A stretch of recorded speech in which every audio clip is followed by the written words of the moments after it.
You are welcome to SBC 103D, Protection Agencies and Community Relations.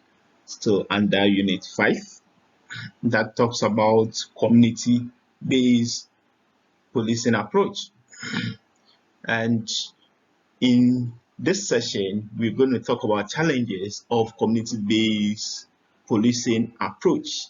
And as it has always been, it promises to be interesting. So I urge you to come with me so that you take part in the discussion. By the end of the lessons, you should be able to identify the challenges associated with community-based policing.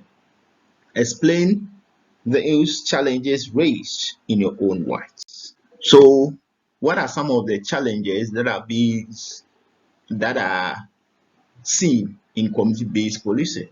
Good. So we have alteration or change in community perception of the police.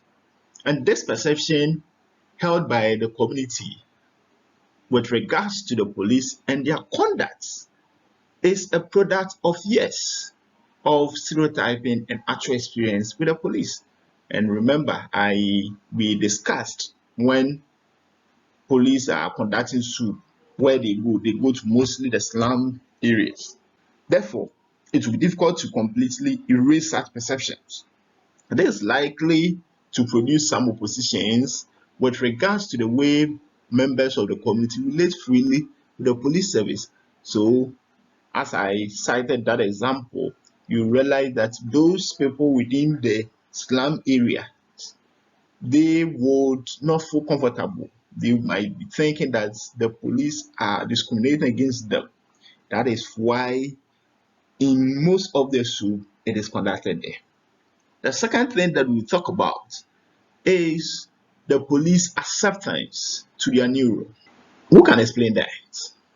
Good. Some police officers may not accept their new role to work hand in hand with the community. They would always want to keep the distance between themselves and the community.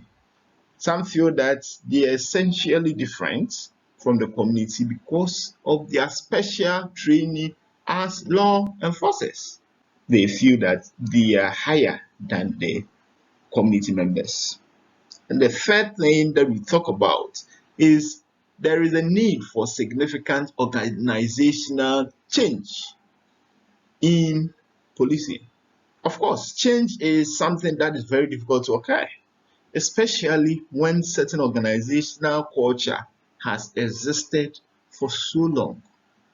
There may be some senior officers who just want to maintain their existing policing culture because they might think that familiarity with the community could take some of the prestige and power they enjoy away from them. So, the last thing that we'll talk about will be source of stress for police officers. And I believe most of you have heard of stress. What is it?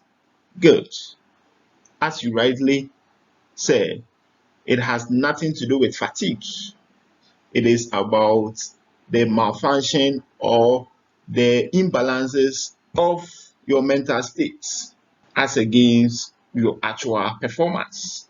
So, the need for the police to adjust to their new roles and the organizational restructuring comes along with so much stress.